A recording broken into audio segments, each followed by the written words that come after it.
Hello बच्चों, मैं हूं अनन्या शुभम और स्वागत है आप सभी का हमारे YouTube channel the lesson lab में, जहां हम और आप साथ मिलकर कर रहे हैं NCERT इंग्लिश क्लास 4 के चैप्टर्स की पढ़ाई। और हमने अपना यूनिट 1 कंप्लीट कर लिया था पहले, फिर हमने यूनिट 2 स्टार्ट किया। और आपको तो पता ही है, हर यूनिट में पहले एक पोएम होगा, फिर एक स्टोरी होगी, है ना। तो हमने पहले इसके पोएम को पढ़ा, और इसके पोएम का क्या नाम था ये हम कैसे भूल सकते हैं ना। इसके पोएम का नाम था नोजेस, है ना। तो हमने पहले पढ़ लिया है नोजेस पोएम को, जहाँ हमें पता चलता है कि एक बच्ची है जिससे अपनी नोज़ बहुत फ़नी लगती है ना, फनीएस्ट थिंग लगती है वो। और उसे जब भी गिगल करना होता है, हंसना होता है, मुस्कुराना होता है, वो बस अपनी नोज़ को देख लेती है और उसे हंसी आ जाती है ना। कितना फ़नी पोएम था ना। तो अब हम इतने मज़े से इसके क्वेश्चन आंसर्स को भी कंप्लीट करेंगे। तो चलिए आइए पढ़ते हैं हमें कौन कौन से क्वेश्चन आंसर दिए गए इसमें। रीडिंग इज़ फन के साथ स्टार्ट होता है आपका पहला question. Why does the poet feel that the nose is a funny thing? Poet को ऐसा क्यों लगता है कि नोज़ फनी थिंग था? क्यों नहीं लगेगा, उसने तो बताया था ना कि नोज़ जो है बस एक जगह स्टक किया हुआ है, जैसे लगता है चिपका हुआ है हमारे फेस पे। हमारे हेड और चिन के पास एक बस छोटे से स्पेस है, वहाँ पे वो चिपका हुआ है और उसमें 2 होल्स भी हैं। और उसे देख करके तो कभी भी हंसी आ जाती थी ना, तो इसीलिए उसे वो फनी लगती थी, है ना। तो इसे हम ऐसे भी लिख सकते हैं, the nose grows out straight looking just like it is stuck on our face with 2 little holes makes it funny. या फिर poet feels that a nose is a funny thing because of the way it grows, है ना। कि या तो हम ये भी लिख सकते हैं कि उसका जो बढ़ने का तरीका था नोज का, इसकी वजह से पोएट को वो फनी लगता था। या फिर वो जिस तरह से हमारे फेस पे चिपका रहता है 2 होल्स के साथ, इसीलिए वो फनी लगता था, है ना। मैं आपको बता रही हूँ कैसे लिखना है और आपको खुद से लिखना है, क्योंकि जब आप खुद से आंसर लिखोगे तो आपको बहुत अच्छे से वो रिमेंबर होगा, क्योंकि वो आपने खुद से बनाया है, खुद से किया है ना बच्चों। तो चलिए अब हम नेक्स्ट क्वेश्चन पे आते हैं। Why is your nose important for you? आपकी नाक आपके लिए इम्पोर्टेंट क्यों है? ये तो बहुत मुश्किल सवाल है। आप लोगों को भी लग रहा होगा ना? नहीं लग रहा? क्यों? अच्छा, आप लोगों को पता है कि ये हमारी ब्रीथिंग में हेल्प करता है, हम इसको ऐसे सांस ले पाते हैं। वेरी गुड बच्चों। तो nose helps us for breathing and smell, that's why it is important for us. हम अपने सारी फेवरेट चीज़ें की स्मेल कैसे लेते हैं? इतने टेस्टी टेस्टी जो खाना बना हुआ होता है, इसका स्मेल कैसे लेते हैं? नोज़ की हेल्प से लेते हैं ना। इसीलिए नोज़ हमारे लिए इम्पॉर्टेंट है। और इससे भी ज़्यादा इम्पॉर्टेंट बात क्या है कि ब्रीदिंग कैसे होती है? नोज़ से ही होती है ना, है ना। इसीलिए अब नेक्स्ट क्वेश्चन है, does the child in the poem like her nose? क्या पोएम में जो बच्ची थी उसे अपनी नोज़ पसंद थी? Why do you think so? और अगर पसंद थी तो तुम्हें ऐसा क्यों लगता है कि उसे पसंद थी या नहीं थी? इसमें तो सोचने वाली कोई बात ही नहीं है ना।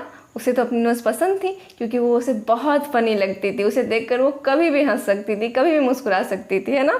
तो हम इसके आंसर में क्या लिख सकते हैं? Yes, the child in the poem likes her nose because it always makes her laugh, it always makes her smile, है ना। वो कभी भी उसे हंसी दिला सकती थी, कभी भी वो हंस सकती थी उसकी वजह से, इसीलिए उसे अपनी नोज़ बहुत पसंद थी। अरे ये तो 3 क्वेश्चंस एंड भी हो गए, आपने तो बहुत जल्दी कर लिया ख़त्म इसे। तो अब हम आते हैं लेट्स टॉक, चलो बातचीत करते हैं। ओके, तो हमें किस बारे में बातचीत करनी है? Describe a few funny things you have seen. आपको कुछ ऐसी चीज़ों को के बारे में बताना है जो आपको फ़नी लगती हैं। Do they make you laugh? और क्या आपको उससे हंसी आती है? तो आपको इस बारे में अपने फ्रेंड्स के साथ, अपने माता पिता के साथ, अपने टीचर्स के साथ, किसी के भी साथ आप बात कर सकते हो इस बारे में कि हाँ, मुझे कौन कौन सी चीज़ें फ़नी लगती, जैसे इस बच्ची को नोज़ फ़नी लग रही थी, है ना। वैसे आपको कौन कौन सी चीज़ें फ़नी लगती हैं? किसी के बाल या फिर किसी की आवाज़, कुछ भी आपको फ़नी लग सकता है ना। तो आप लोगों को ये डिस्कस करना, तो आप लोगों को बहुत सारी इंटरेस्टिंग बातें पता चलेगी और आप भी कभी भी गिगल कर सकोगे, हंस सकोगे। नेक्स्ट क्वेश्चन है, what does features mean? Features का मतलब क्या होता है? Look up the dictionary, dictionary में देखो। What are the different kinds of features of people we come across in the world? और कौन कौन से अलग अलग के फीचर्स होते हैं पूरी दुनिया के लोगों में, आपको डिस्कस करना है इस बारे में। तो पहले आपको देखना है डिक्शनरी में कि फ़ीचर क्या होता है। तो आप डिक्शनरी में तो ज़रूरी देखना, लेकिन मैं भी आपको बताती हूँ कि फ़ीचर्स कहते हैं विशेषता को, ठीक है, जो किसी चीज़ को स्पेशल बनाता है ना। किसी भी बात को लेकर जो हम स्पेशल करते हैं, जब कोई भी चीज़ स्पेशल हमें बनाते हैं उसे कहते हैं फीचर। कि कैसे, जैसे कि हम सबके सब ह्यूमन बींग्स हैं, है ना, सबके पास 2 लेग्स हैं, 2 हैंड्स हैं, आइज़ हैं, लेकिन क्या वो सबके सब सेम है? नहीं। ये जो डिफरेंस है, ये जो सब में थोड़ा बहुत अलगाव होता है, भिन्नता होती है कि हाँ वो ऐसे, हमारे पास भी नोज़ है, हमारे फ्रेंड्स के पास भी नोज़ है, हमारे फैमिली मेम्बर्स के पास भी है, लेकिन क्या सबके सब सेम है? हम सारे ह्यूमन बींग्स के पास फेस हैं, लेकिन क्या सबके सब सेम फेसेस हैं? नहीं है ना। सबके पास वॉइस है, सब बोल सकते हैं, लेकिन सबकी आवाज़ तो डिफरेंस होती है ना। ऐसे कैसे? इसी को कहते हैं फीचर्स, विशेषता, जो आपको अलग बनाती है किसी चीज़ से। तो पूरी दुनिया में ऐसी कौन सी चीज़ें हो सकती हैं? बहुत सारी चीज़ें हो सकती हैं ना। ड्रेसिंग स्टाइल हो सकता है, हेयर हो सकता है, उनके लाइक अनलाइक हो सकते हैं, और भी बहुत सारी चीज़ें हो सकती हैं। जैसे मैं आपको एग्जांपल देती हूँ, देखो, जैसे हमारे फेस का शेप डिफरेंट होता है। ये देखो, किसी का फेस ओवल होता है, किसी का स्क्वायर शेप में होता है, किसी का राउंड शेप में होता है, किसी का हार्ट शेप में होता है ना। आप देख रहे हो ना, सबके फेसेस, सबके पास फेस है ना, लेकिन उनकी फीचर है, उनका विशेषता है कि उनके फेस का एक अलग शेप होता है, मतलब अलग लगते हैं सब एक दूसरे से देखने में, है ना। और क्या हो सकता है? डिफरेंट आई कलर्स हो सकते हैं, सबके आइज़ के कलर अलग होते हैं। ये देख लो आप, सबके आइज़ के कलर अलग अलग है ना। और क्या हो सकता है? स्किन कलर भी तो अलग होता है ना। और सबके सब कितने ब्यूटीफुल होते हैं। हमारे पास, हमारे आसपास बहुत सारे लोग रहते हैं, सबके अलग अलग पसंद नापसंद है, सबके अलग अलग हेयर स्टाइल है, सबके अलग अलग स्किन टोन है, आई कलर है, सबके वॉइसेस डिफरेंट हैं, बोलने का तरीका डिफरेंट है। और ये उन्हें क्या बनाता है? स्पेशल बनाता है। ये उनके फीचर्स हैं, विशेषताएं हैं जो उन्हें स्पेशल बनाती हैं, है ना। और सब अपने अपने वे में ब्यूटीफुल होते हैं, खूबसूरत होते हैं। और यहाँ पे क्या है? नोजेज हम कैसे भूल सकते हैं? ये देख लो आप, यहाँ पे 4 गर्ल्स हैं, लेकिन चारों की नोजेज अलग है ना। ये देखो आप, इसकी नोज़, क्या सबकी नोज़ सेम है? नहीं है ना। तो बस उसी तरह हमें क्या करना है? हमें पता करना है कि हमारे पास जितनी भी चीज़ें ना, आसपास जो भी चीज़ें जिनकी जो भी फेशियल स्टाइल है, चलने का तरीका है, बोलने का तरीका है, जो भी स्किन कलर है, जो भी आई कलर है, वो सब उनका क्या है? फीचर्स है, विशेषता है उनकी, है ना। तो चलिए, यहाँ पे ख़त्म हो गया आपका सेकेंड क्वेश्चन भी। और अब हम आ गए नेक्स्ट क्वेश्चन पे, जहाँ पे है लेट्स सिंग, चलो गाते हैं। अब हमने पहले क्या कर लिया? हमने रीडिंग कर लिया, फिर बातें कर ली। अब हमें ये करना है, गाना गाना है। कौन सा सॉन्ग गाना है हमें? Sing this song and march as you sing. आपको ये सॉन्ग गाना है और मार्च करना है। यहाँ पे क्या लिखा है बच्चों? मार्च करना है। मार्च का मतलब चलना है, आगे बढ़ना है। When you come to ginger, take 2 steps back and say 2, 3. Then start again. तो आपको एक सॉन्ग है जो नीचे दिया गया, आपको सिंग करते करते आगे बढ़ना है, मार्च करना है। और जब भी जिंजर आएगा ना, तो आपको 2 स्टेप्स बैक लेना है और फिर से बोलना है 2, 3 और फिर से स्टार्ट करना है, ठीक है। तो ये पोएम कौन सा है? There was a girl so tall and thin and fair. Her hair was the delicate shade of ginger. 2, 3 and start again. There was a girl so tall and thin and fair. Her hair was the delicate shade of ginger. ऐसे ही आपको करके, ये तो बहुत प्यारा सा game हो गया ना। आप इसे याद करके, रिमेंबर करके अपने फ्रेंड्स के साथ खेल ही सकते हो। कि वहाँ पे एक लड़की थी जो कि लंबी थी, पतली थी और बहुत खूबसूरत थी, फेयर थी। और उसका हेयर कैसे था? उसका हेयर था डेलिकेट शेड ऑफ जिंजर, अदरक का हल्का सा शेड, नाजुक सा शेड लिए हुए था उसके बाल का कलर। तो अब हम आते हैं फन टाइम पे। हमने गाना भी गा लिया, तो अब क्यों ना कुछ फन किया जाए। तो फन करने के लिए हमें क्या करना है? Sit in groups. हमें ग्रुप बनाकर बैठना है अपने फ्रेंड्स के साथ।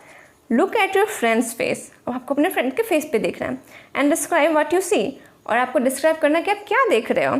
Use words like long, round, oval, slanted, sharp, flat to help you। और हमें इन सभी वर्ड्स का यूज़ करके बताना है किसके बारे में, अपने फ्रेंड्स के फेस के बारे में। You can use other words also, आप इसके अलावा भी किसी वर्ड्स का यूज़ कर सकते हो। ओके, बनाना, ठीक है। कौन कौन से वर्ड आपके पास, long, round, oval, slanted, sharp, flat. इन सभी वर्ड्स का यूज़ करके आपको अपने फ्रेंड के बारे में बताना है, ठीक है। तो इसका इस्तेमाल करके आप कुछ वर्ड्स तो सेंटेंसेस तो अपने मन से बना ही सकते हो, पर मैं आपकी थोड़ी हेल्प ज़रूर करूँगी, जहाँ पे मैं आपको कुछ कुछ बातें बताऊँगी। जैसे हम लिख सकते हैं, my friend's hair is long, he /C has sharp nails, उसके पास शार्प नेल्स हैं। He has his/her face is oval shaped, he/she has slanted nose, है ना। ऐसे ही हम वर्ड्स का इस्तेमाल करके क्या कर सकते हैं, अपने फ्रेंड के बारे में बता सकते हैं। और ये क्या होगा हमारे फ्रेंड का, ये होगा फीचर उसका, है ना, कि वो कैसे अलग है दूसरों से। तो अब नेक्स्ट क्वेश्चन क्या है हमारे पास, अब नेक्स्ट क्वेश्चन है, what is your favourite fruit, describe it in 5 sentences. अब आपको बताना है कि आपका फेवरेट फ्रूट कौन सा है, और उसके बारे में आपको 5 सेंटेंसेस भी लिखनी है। तो फेवरेट फ्रूट के बारे में तो आप 5 सेंटेंसेस लिख ही सकते हो ना, कि आपको कौन सा फ्रूट सबसे ज़्यादा पसंद है, उसका कलर कौन सा है, वो टेस्ट कैसा करता है, वो कैसा दिखता है। ऐसे करके आपको 5 सेंटेंसेस लिखनी है, ठीक है बच्चों। चलो अब आते हैं नेक्स्ट क्वेश्चन पे, जहाँ पे आपसे पूछा जा रहा है आपके फेवरेट फ्रूट के बारे में कुछ question. How does it smell, उसका स्मेल कैसा है, मतलब वो गुड स्मेल करता है या बैड स्मेल करता है। फेवरेट फ्रूट है तो गुड ही स्मेल करता होगा ना। हाउ डज इट लुक, वो कैसा दिखता है, मतलब उसका शेप कैसा है, उसका कलर कैसा है। हाउ डज इट फील, वो कैसा फील होता है, मतलब वो हार्ड है एप्पल के जैसा या बनाना के जैसा सॉफ्ट है। When you bite it what sound does it make, और जब आप उसको बाइट करते हो तो वो कैसा साउंड क्रिएट करता है। ये तो आपको ना एक मौका दे रहा है, पता है किसका, कि आप उस फ्रूट को फिर से खा कर देखो, ताकि आपको पता चले कि कैसा साउंड होता है ना। तो आज ये हमें क्या करना है, अपने मम्मी पापा को बोलना है कि हमें वो फ्रूट ला के दो हमारा फेवरेट वाला, क्योंकि हमारे इंग्लिश चैप्टर में क्वेश्चन है कि कैसा बाइट करने पे वो आवाज़ देता है, साउंड आता है उससे, तो हमें तो खा के ही पता चलेगा। तो देखा अब नहीं, कितना मज़ेदार है ये। हाउ डज इट टेस्ट, अरे टेस्ट का भी बताना है ना, तब तो खाना ही पड़ेगा अब हमें। तो मम्मा पापा को बोलो कि रेडी हो जाइए हमारे फेवरेट फ्रूट को लाने के लिए। अब आते हैं लेट्स एक्सरसाइज। हमने खाना भी खा लिया और हमें एक्सरसाइज करना है, ठीक है। अब ब्रीदिंग एक्सरसाइज, ये ब्रीदिंग एक्सरसाइज है, जहाँ आपको बोला जा रहा है close your right nostril with your right thumb. Nostril किसे कहते हैं, वही जो हमारे नोज़ में फनी से 2 होल्स होते हैं ना, उसे हम कहते हैं नॉस्ट्रिल्स। तो यहाँ पे हमें कहा जा रहा है कि क्लोज योर राइट नॉस्ट्रिल, हमें अपने राइट नॉस्ट्रिल को क्लोज करना है, किससे, राइट हैंड के थंब से। Inhale slowly through your left nostril till your lungs are filled with air. और हमें सांस को अंदर लेना है, इनहेल करना है, ठीक है, तब तक जब तक कि हमारे लंग्स में अच्छे से हवा भर नहीं जाती है। Now close your left nostril with your second and third fingers. आपको सेकेंड एंड थर्ड फिंगर से इस बार क्या करना है, लेफ्ट नॉस्ट्रिल को क्लोज करना है, ठीक है, राइट को नहीं। Remove your finger from the right nostril and exhale through it. और अब आपको राइट नॉस्ट्रिल से वो फिंगर हटाने, थंब को हटाना है, और वहाँ से क्या करना है, एक्सहेल करना है, सांस को बाहर की ओर छोड़ना है। Repeat this exercise slowly in the beginning. तो आपको स्टार्टिंग में क्या करना है, बिगनिंग में इस एक्सरसाइज को धीरे धीरे करना है। And with practice increase your speed. और जब आपको प्रैक्टिस हो जाए अच्छे से तो आप इसको फास्ट भी कर सकते हो। कितना अच्छा है ना ये चैप्टर, आपको फ़नी चीज़ें भी बता दिया गया, आपको आपकी फेवरेट फ्रूट भी खिला दे रहा है, और अब तो एक्सरसाइज भी करवा रहा है ना आपको। वेरी गुड बच्चे, तो आपको ये सभी चीज़ें करनी है। चलिए अब हमारा टाइम है लेट्स राइट। हमने फन कर लिया, हमने एक्सरसाइज कर लिया, हम लिखेंगे भी ना, लेट्स राइट।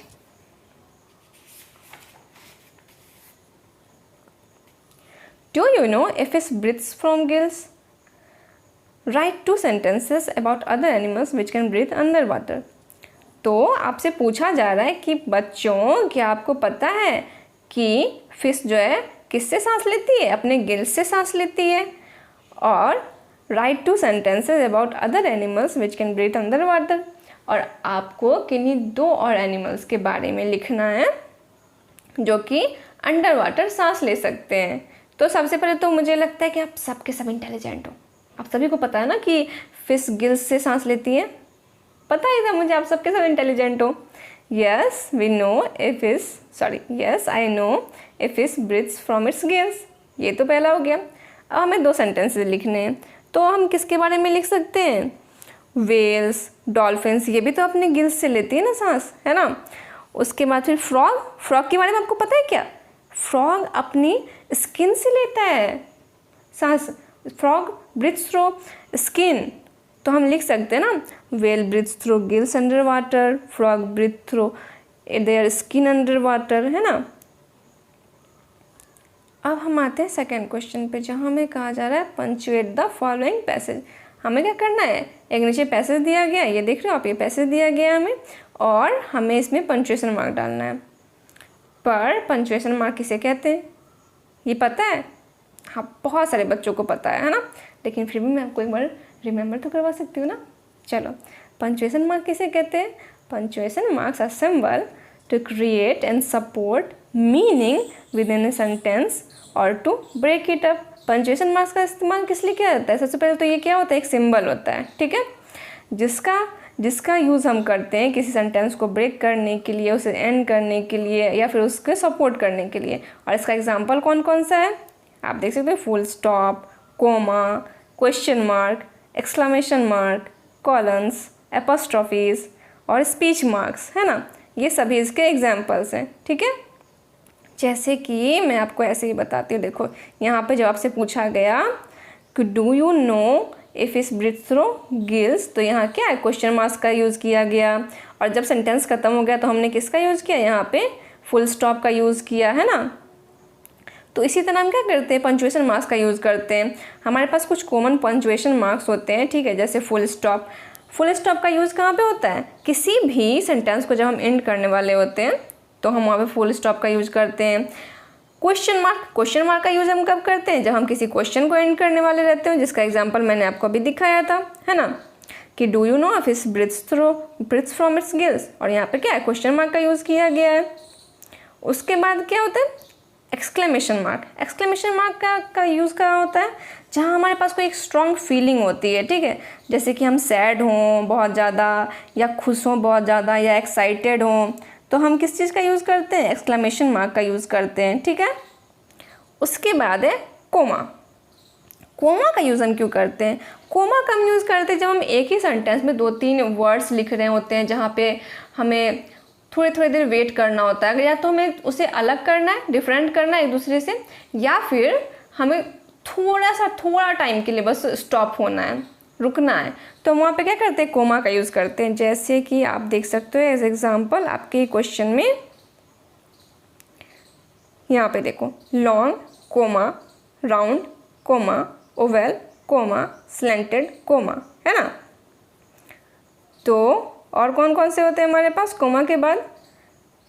सेमी कॉलन का यूज़ हम करते हैं जब हमें एक ही सेंटेंस में दो सेपरेट सेंटेंस होते हैं हमारे पास, और हम उनको रिलेट करके लिखने वाले होते हैं, ठीक है। एक साथ जब मिलाकर लिखते हैं 2 सेंटेंसेज को, तो हम सेमी कॉलन का इस्तेमाल करते हैं। फिर आता है हमारे पास कॉलन का इस्तेमाल क्यों करते हैं? जब हमें कुछ थिंग्स को लिस्ट करना होता है ना एक साथ, तब हम उसका इस्तेमाल करते हैं, तब यूज़ करते हैं उसे। फिर होता है एपोस्ट्रॉफी का यूज़ हम कब करते हैं? तो एपोस्ट्रॉफी का यूज़ हम 2 तरीक़ों से करते हैं। जब हम किसी चीज़ के ऑनरशिप दिखाने वाले रहते हैं, या फिर हमें कुछ लेटर्स को मिस करके वहाँ से हटाना होता है और उसका शॉर्ट फॉर्म बनाना होता है। जैसे जब हम लिखते हैं जॉन्स, ओके, जॉन्स, यहाँ पे हमने क्या किया? जॉन के साथ एपोस्ट्रॉफी एस लगा दिया, तो इसका मतलब क्या? वो जॉन का है, सीताज, तो सीता की है वो चीज़, है ना। तो वो जब ऑनरशिप दिखाना होता है तो हम इसका इस्तेमाल करते हैं। नहीं तो जब हमें किसी चीज़ को शॉर्ट करना होता है, जैसे कि हम लिखते हैं डोंट, ठीक है, डोंट। अब ये डोंट जो है डू नॉट का शॉर्ट फॉर्म है, डू नॉट का, ठीक है, डू नॉट का शॉर्ट फॉर्म है ये, लेकिन हमने क्या किया? इसको शॉर्ट में करके डोंट लिख दिया है, यहाँ से ओ को हटा दिया है ना। तो इसके लिए भी हम किसका इस्तेमाल करते हैं? एपोस्ट्रॉफी का इस्तेमाल करते हैं। फिर कोटेशन कोटेशन मार्क्स का यूज़ हम करते हैं किसी पर्सन के डायलॉग को बताने के लिए। जब हम किसी पर्सन के डायलॉग के बारे में बता रहे होते हैं कि उसने ये कहा, तो हम क्या करते हैं, कोटेशन मार्क डालते हैं और उसने क्या क्या वो लिखते हैं और फिर सेकेंड कोटेशन मार्क डाल देते हैं। यहाँ पे देख रहे हो ना आप, ये 2 छोटे छोटे कोमास हैं, एक्चुअली में 4 है, पर यहाँ से एक डिस्टेंस है, ठीक है। इसी डिस्टेंस के बीच में आपको लिखना है सेंटेंस, और पहले ये फिर ये, ठीक है। उसके बाद है पैरेंथेसिस। ये इसका इस्तेमाल क्या करते हैं, ये ब्रैकेट्स के जैसे होते हैं, और जब हमें किसी सेंटेंस में कुछ ज़्यादा डिटेल ऐड करना होता है तो हम क्या करते हैं, एक छोटे से ब्रैकेट में बना कर लिख देते हैं किसी चीज़ के बारे में, उसे कहते हैं पैरेंथेसिस। फिर है स्लैश। स्लैश जैसे मैंने आपको बताया था, हिज, हर, है ना। तो ऐसे करके हम क्या करते हैं कि अल्टरनेटिव जो हमें शो करना होता है 2 वर्ड्स को लेकर के, तो हम स्लैश लगा देते हैं बीच में, ठीक है। क्या आप ये इस्तेमाल कर सकते हैं, ये इस्तेमाल कर सकते हैं ना। फिर है हाइफन। हाइफन क्या करते हैं, हाइफन का यूज़ हम करते हैं 2 वर्ड्स को ऐड करने में, ठीक है। जब हम किसी 2 वर्ड को ऐड कर रहे होते हैं तो उसके लिए हम हाइफन का यूज़ करते हैं। जैसे हमें लिखना हो लॉन्ग टर्म, शॉर्ट टर्म, है ना, तो लॉन्ग हाइफन टर्म एक साथ हो गया। और फिर है डैश। डैश कैसे करते हैं, डैश का यूज़ करते हैं। डैश जो है हाइफन से थोड़ा सा लंबा होता है, ये देख रहे हो आप, है ना, थोड़ा सा लंबा, और ये क्या करता है, रेंजेस बताता है। जैसे हम लिखते हैं फ्रॉम 1920 टू 1966, है ना, 1920 से 1966 तक, तो उसके बीच में हम क्या करते हैं, डैश डाल देते हैं, ठीक है। तो इसी तरह हम क्या करते हैं, यूज़ करते हैं हाइफन्स को, डैश को, स्लैश को, है ना। तो ये सारे के सारे क्या हैं, ये सारे के सारे पंक्चुएशन मार्क्स हैं। तो हमने समझ लिया पंक्चुएशन मार्क किसे कहते हैं। और अब हमें क्या बनाना है, इस क्वेश्चन को बनाना है जहाँ पर पंक्चुएशन मार्क्स मिसिंग हैं। यहाँ पे लिखा क्या है, mother, father, Neelam said I have got a fire engine. आप देख रहे हो यहाँ पे फिर से आई हैव को छोटा करके लिखा गया यहाँ पे, आई have got a fire engine, what's this called mother, somewhat confused by the noise, I have got a fire engine, mother come and see it. आपने देखा बच्चों, जब यहाँ पे पंक्चुएशन मार्क नहीं है तो हमने इसे कितना सिंपली पढ़ लिया ना, लेकिन अब हम इसमें पंक्चुएशन मार्क्स डाल के देखेंगे और उसके बाद इसको रीड करेंगे फिर से, ठीक है। मदर, फादर, ये आप देख रहे हो यहाँ पे क्या है, यहाँ पे है, यहाँ पे देखो ये है ना, ये हमें डायलॉग डिलीवरी के लिए लगाना था। क्या किसी को याद है कि ये कौन सा मार्क है, किसी को तो याद होगा ना ये कौन सा मार्क्स है। वेरी गुड, कोटेशन मार्क है, वेरी गुड बच्चों। तो अब देखो उसके बाद कौन सा मार्क है, कोमा। तो mother, father, Neelam said I have got a fire engine. यहाँ पे कौन सा मार्क है, ये देख रहे हो आप, एक्सक्लेमेशन मार्क। वो खुश है, हैप्पी है, यहाँ पे एक स्ट्रॉन्ग फीलिंग है उसके हैप्पीनेस का। I have apostrophe, I have got a fire engine, फिर से क्या है यहाँ पे, एक्सक्लेमेशन मार्क, है ना। What's this called mother, somewhat confused by the noise, I have got a fire engine, mother come and see it। आपने देखा जैसे इसमें कोटेशन मार्क्स आए, जैसे इसमें पंक्चुएशन आए, तो हमारे डायलॉग डिलीवरी का तरीका, हमें इसे पढ़ने का तरीका चेंज हो गया ना। अब हम इसमें फीलिंग्स के साथ पढ़ सकते हैं कि यहाँ पे क्या है, यहाँ पे वो पहले मम्मी पापा को बुला रही है, मदर, फादर, कौन बुला रही है, नीलम बुला रही है, और वो बोल रही है बहुत एक्साइटेड हो गई कि उसे एक फायर इंजन मिल गया है ना। उसके बाद क्या है, उसकी मम्मा बोल रही है यहाँ पे व्हाट्स दिस क्या है, और वो कंफ्यूज हो चुकी है नॉइज से थोड़ी सी, और बार बार नीलम क्या कर रही है, चिल्ला रही है आई have got a fire engine mother come and see it, है ना। तो क्या होता है इससे कि हम इसको अच्छे से फीलिंग के साथ भी पढ़ पाते हैं, है ना। यहाँ पे फीलिंग पता चलता है इस छोटे से पंक्चुएशन मार्क से, है ना। आई हैव का शॉर्ट फॉर्म हो गया। अगर यहीं पे नीलम्स लिखा होता तो क्या हो जाता, वो नीलम का है ना। तो आपको पता चल चुका है कि पंक्चुएशन मार्क कितना ज़्यादा इंपॉर्टेंट होता है ना, और आपको मैंने थोड़े बहुत पंक्चुएशन मार्क के बारे में बता दिया है। अगर आपको एक बार में नहीं समझ में आया तो आप वीडियो को फिर से रिवाइंड करके देखना, ठीक है। तो हमारा सेकेंड क्वेश्चन भी खत्म हो गया। हम आते हैं थर्ड क्वेश्चन पे। यूजिंग अ रेड पेंसिल का यूज़ करके choose and circle the things whose smell you like. Red pencil का यूज़ करके आपको उन चीज़ों को सर्कल करना है, यहाँ पर दिए गए उन चीज़ों को जिसकी स्मेल आपको पसंद है। Now with a blue pencil अब ब्लू पेंसिल से आपको उन्हें सर्कल करना है जिसका स्मेल आपको नहीं पसंद है। मेक 5 सेंटेंसेज लाइक दिस, और उसके बाद आपको 5 सेंटेंसेज बनाने हैं इस तरह से जो आपको बना के ऐसे दिए गए हैं, ठीक है। आई लाइक स्लैश, अब आपको फिर से एक मिल गया ना punctuation mark, slash I do not like the smell of dash because it remind me of dash. आपको यहाँ पे क्या करना है, किसी एक स्मेल के बारे में लिखना है, ठीक है।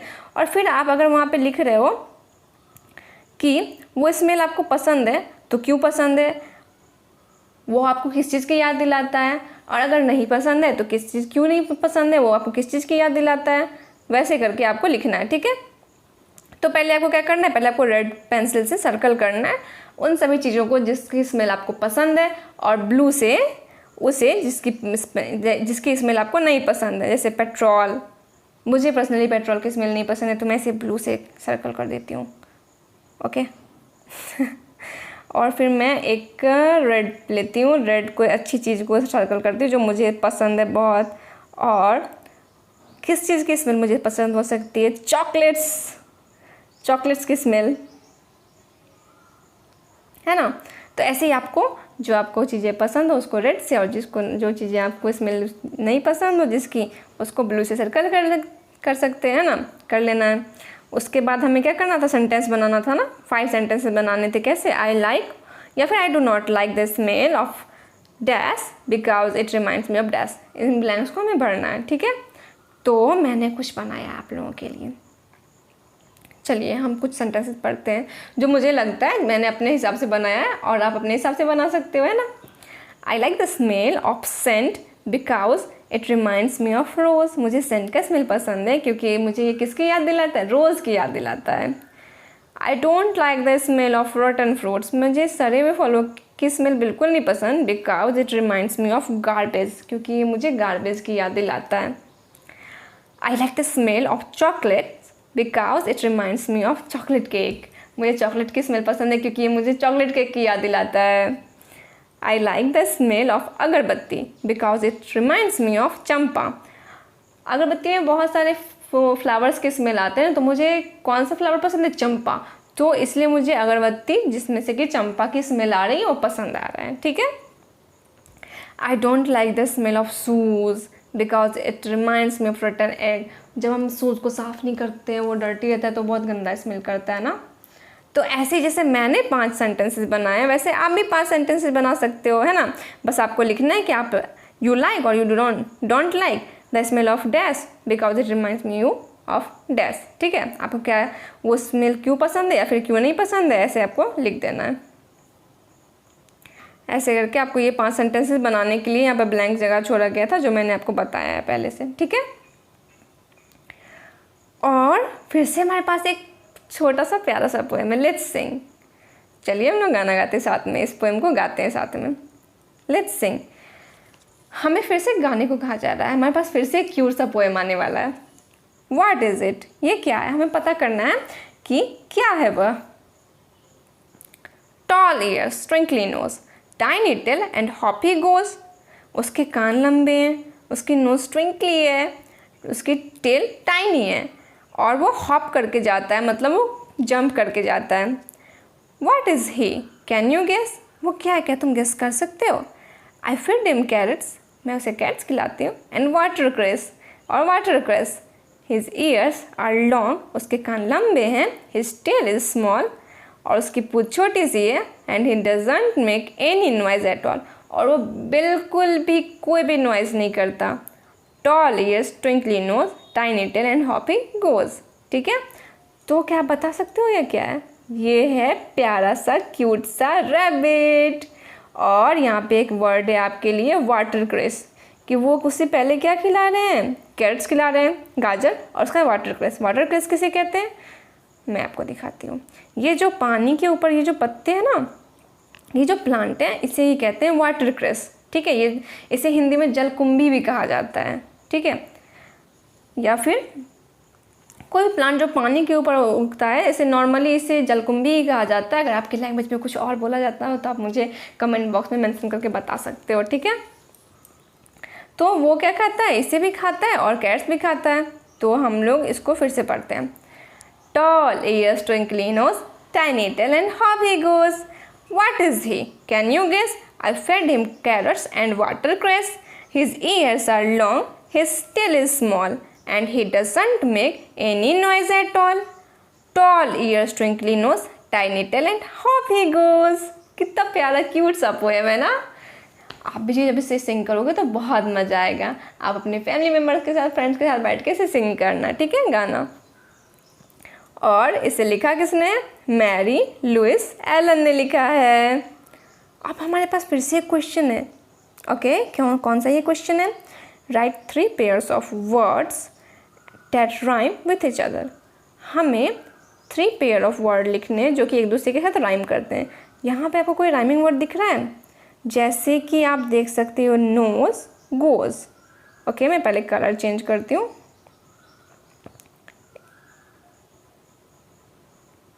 तो ये पहले नोज गोज है, ये लग रहा है ना राइमिंग वर्ड लग रहा है। तो वैसे हमें 3 पेयर ऐसे ढूंढने हैं, जैसे नोज गोज हो गए। फिर आप ढूंढ सकते हो, फिर कौन सा यहाँ पे है, कौन सा है यहाँ पे, देखो स्मॉल ऑल है ना राइमिंग वर्ड। और कौन से यहाँ पे, और स्मॉल ऑल, गेस, वाटरक्रेस। हमें मिल गए ना 3 पेयर्स। कौन कौन से 3 पेयर्स मिल गए हमें? Nose goes guess watercress small all. हमारे पास तो 3 पेयर्स ऑलरेडी रेडी हो चुके हैं। तो हम यहाँ पे लिख सकते हैं, वो राइट द 3 पेयर्स। हमें 3 पेयर लिखने थे, nose goes guess watercress small all. और इस ऑल के साथ आपके क्वेश्चन भी, ऑल क्वेश्चन एंड हो जाते हैं, ख़त्म हो जाते हैं। और आपके नोज़ पोएम को हमने कम्प्लीटली एंड कर लिया है। उसको पढ़ लिया, उसको समझ लिया, उसके क्वेश्चन आंसर को पढ़ लिया, उसे समझ लिया, और हमने सारे क्वेश्चन आंसर डील कर लिए अच्छे से। और इसमें हमें कितनी सारी चीज़ें पता चली ना, कितनी सारी इंटरेस्टिंग चीज़ें थी। हमें हंसी भी आई नोज़ पोएम पढ़ के, और हमें अपना फेवरेट फ्रूट भी खाने को मिला। हमने एक प्यारे से क्यूट से एनिमल के बारे में पता किया जिसका नाम क्या है? रैबिट, है ना। और वो बिल्कुल भी नॉइज़ नहीं करता। आप भी ना क्लास में पढ़ते वक्त नॉइज़ मत किया करो, तब आप अच्छे से ध्यान से अपनी टीचर की बातें सुन पाओगे। और उसके बाद आप जितनी चाहे क्वेश्चन कर सकते हो। पर क्या आप सिर्फ क्लास में क्वेश्चन कर सकते हो? नहीं, आप यहाँ भी क्वेश्चन कर सकते हो। आप कमेंट बॉक्स में क्वेश्चन कर सकते हो कि मुझे ये नहीं समझ आया, तो मैं आपको फिर से समझाऊंगी। ओके बच्चों, तब तक के लिए आप मज़े कीजिए, अपने फेवरेट फ्रूट्स को खाइए और आराम कीजिए, खेलिए, क्योंकि आपने कर लिया अपना पढ़ाई कंप्लीट। ओके बच्चों, बाय बाय बच्चों। आप अच्छे से रहिए, ख्याल रखिए और पढ़ाई करना मत भूलिएगा।